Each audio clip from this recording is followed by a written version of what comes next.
Mr. Jordan for 5 minutes. Thank you, Mr. Chairman. Director, thank you for being with us. On Tuesday, you said any reasonable person in Secretary Clinton's position should have known that an unclassified system was no place for these conversations. You said on Tuesday some of her emails bore classified markings, and you also said on Tuesday there were potential violations of the appropriate statutes.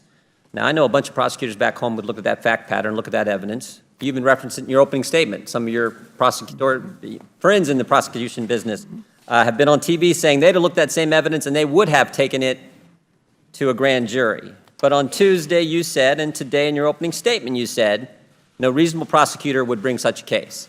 And then in your statement Tuesday you cite factors that helped you make that decision and make that statement.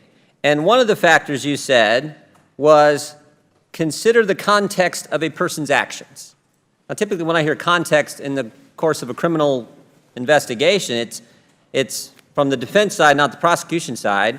It's at the end of the case after there's been a trial and a guilty verdict, and it's during the sentencing phase, mitigating circumstances. That's the context we typically think about, but you said it on the front end.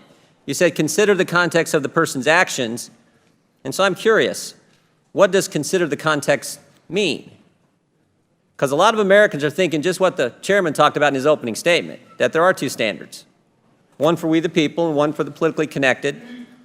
A lot of folks I get the privilege of representing back in Ohio think that when you said consider the context, they think that's what Mr. Gowdy just talked about. The fact that she's former First Lady, former Secretary of State, former Senator, major party's nominee for the highest office in the land, and oh, by the way, her husband just met with the individual you work with at an airport in Arizona 5 days ago.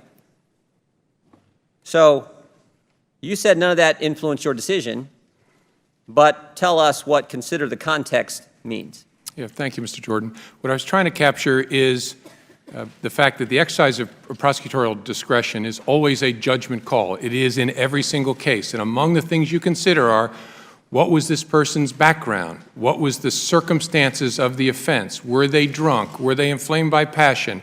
Was it somebody who had a sufficient level of education and training and experience that we can infer certain things from that? To consider the entire circumstances of the person's offense conduct and background. I did not mean to consider political context or things like that. The entire circumstances, and Mr. Gowdy just talked about this scheme. Remember what she did, right? She sets up this unique server arrangement. She alone controls it. On that server, on that email system are her personal emails, her work-related emails, Clinton Foundation information, and now we know classified information.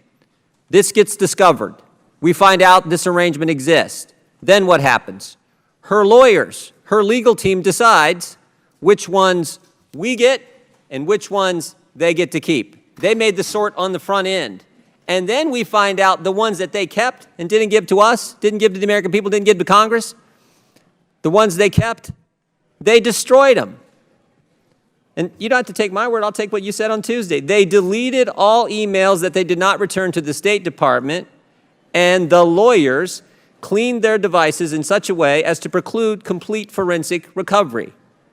Now that sounds like a fancy way of saying they hid the evidence, right? And you just told Mr. Gowdy thousands of emails fell into those categories. Now, that seems to me to provide some context to what took place here. Did Secretary Clinton's legal team, let me ask it this way. Did Secretary Clinton know her legal team deleted those emails that they kept from us? I don't believe so. Did Secretary Clinton approve those emails being deleted? I don't think there was any specific instruction or conversation between the Secretary and her lawyers about that. Did you ask that question? Yes. Did Secretary Clinton know that her lawyers cleaned devices in such a way as to preclude complete forensic recovery? I don't believe that she did. Did you ask that question? Yes. Do you see how someone could view the context of what she did? Set up a private system. She alone controlled it. She kept everything on it. We now know from Ms. Abedin's deposition that they did it for that very reason, so no one could see what was there, based on the deposition Ms. Abedin gave. And then when they got caught, they deleted what they had, and they scrubbed their devices.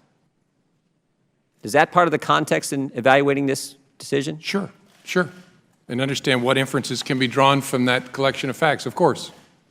All right. Mr. Chairman, I yield back. Thank the gentleman.